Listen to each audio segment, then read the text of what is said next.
Hey Clashers, Super Archers are everywhere right now, okay? We had Super Archers Smash last week already. You should definitely check that video out. And well, today we want to take a look what happens if you put Super Archers into a Blimp. Because that combination can completely wreck bases left and right.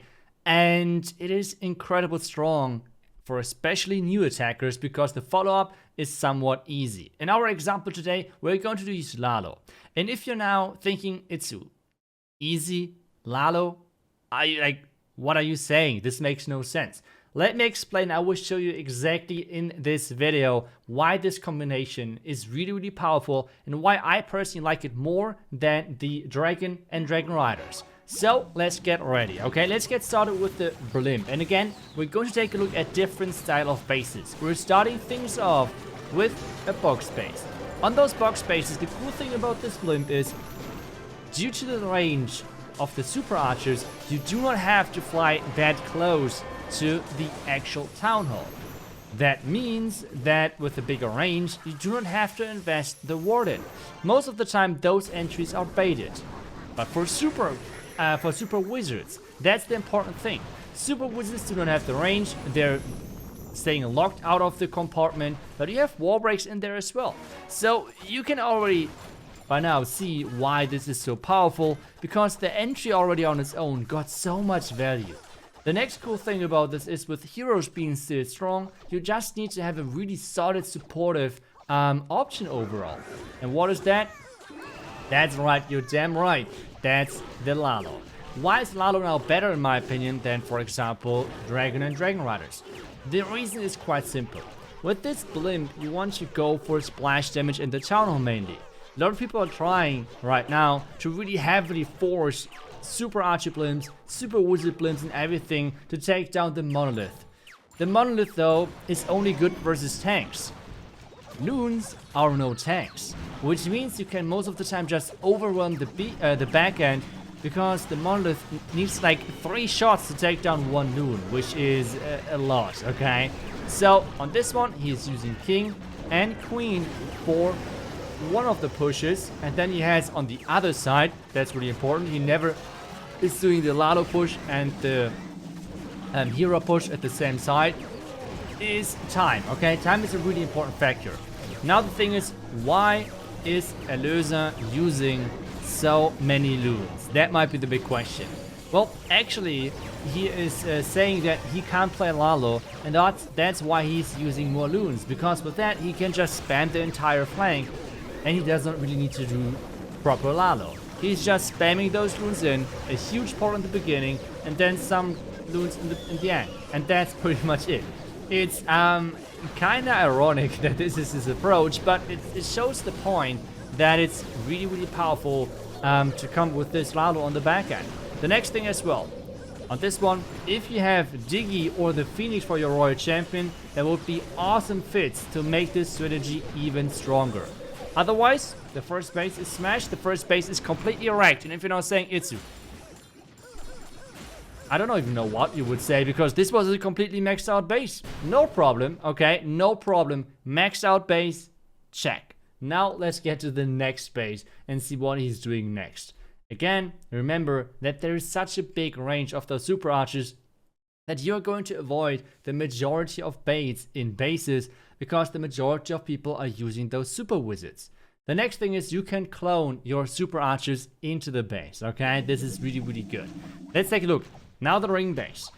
Those Blimps are natural counters to ring bases. That is really important to note. Now, we have the Blimp flying in. He's opening it really far away from the town hall. With that, he's avoiding the tornado trap. And with that, he's avoiding the giant bombs. Clone in.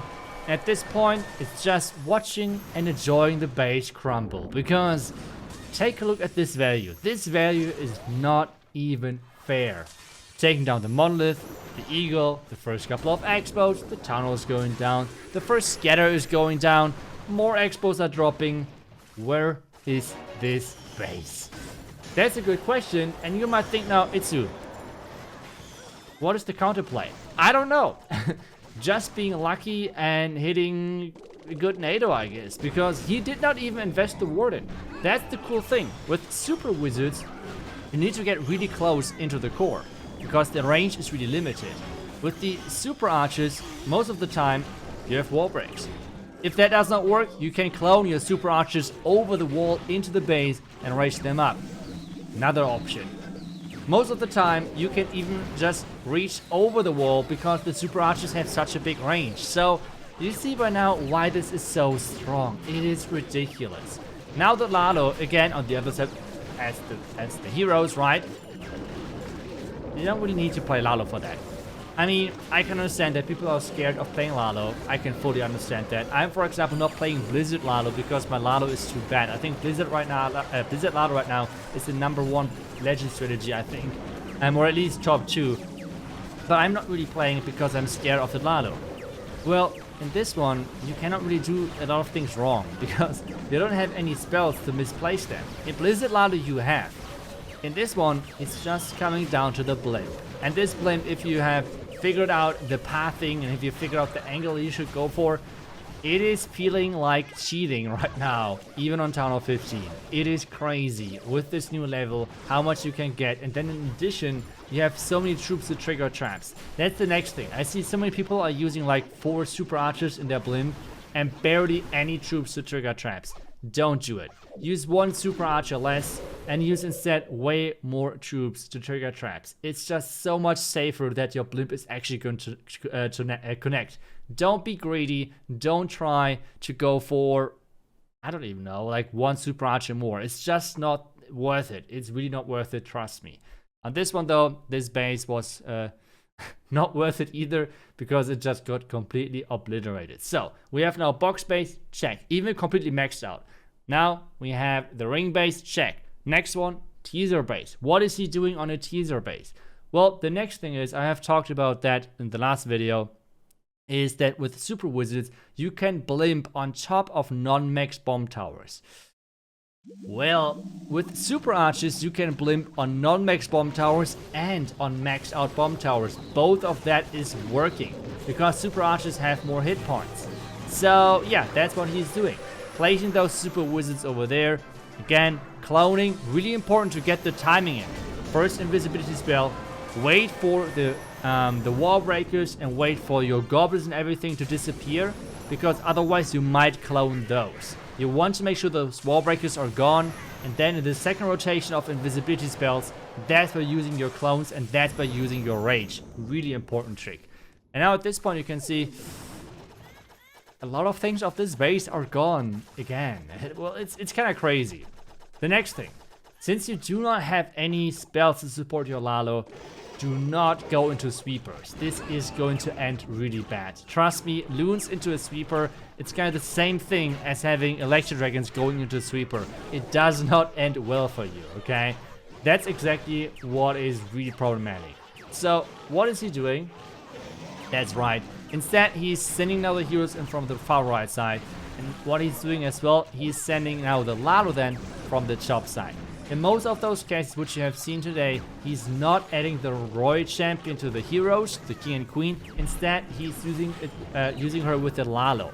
That's really important because it just gives you more power with the Lalo, and especially if there might be a sweeper at some point where multi-affirming tower, you can sometimes burst it down with the Royal Champ ability or create pathing with the Royal Champ ability as well, which sometimes is just nicer to have. If you have the pets, and that's really important, if you have the pets, I really recommend to you the Yak on the King, Queen Unicorn, Owl on the Warden. But Lassie, he's using the Royal Champion with the Lassie. I would not do that. I would either go for Diggy, but my #1 priority would be the Phoenix with the Royal Champion, because the Phoenix is giving you another air troop which can soak up traps, tank for troops and everything. And then the Royal Champion during her, like, yeah, not taking any damage, she can tank defenses nicely, the same as the Phoenix and everything, and that is really so much. Having like an 8-second troop taking no damage in a Lalo like this is incredibly important, especially if you go into a back-end scatter. On this base, his Lalo is going through nicely, he's having the Royal Champion, Lassie is still there, Royal Champion ability not used yet, and it's going to be yet again another 3-star. If you're not thinking about iTzu, okay, this looks good and everything, but maybe it only works in low legend. iTzu right now is in the top 10 in Germany easily, and he's way above 6k trophies, so It works on low and high trophies. Feel free to try it. Feel free to use it. It works incredible, especially if you have right now problems versus ring bases. I can only recommend that to you. And well, that's it for today's video. I hope you enjoyed it. I hope you were able to learn something new. And the link for this for the strategy is down below in the description. Thank you so much for watching. I will see you guys back tomorrow for the next one. Until then, see ya and bye bye.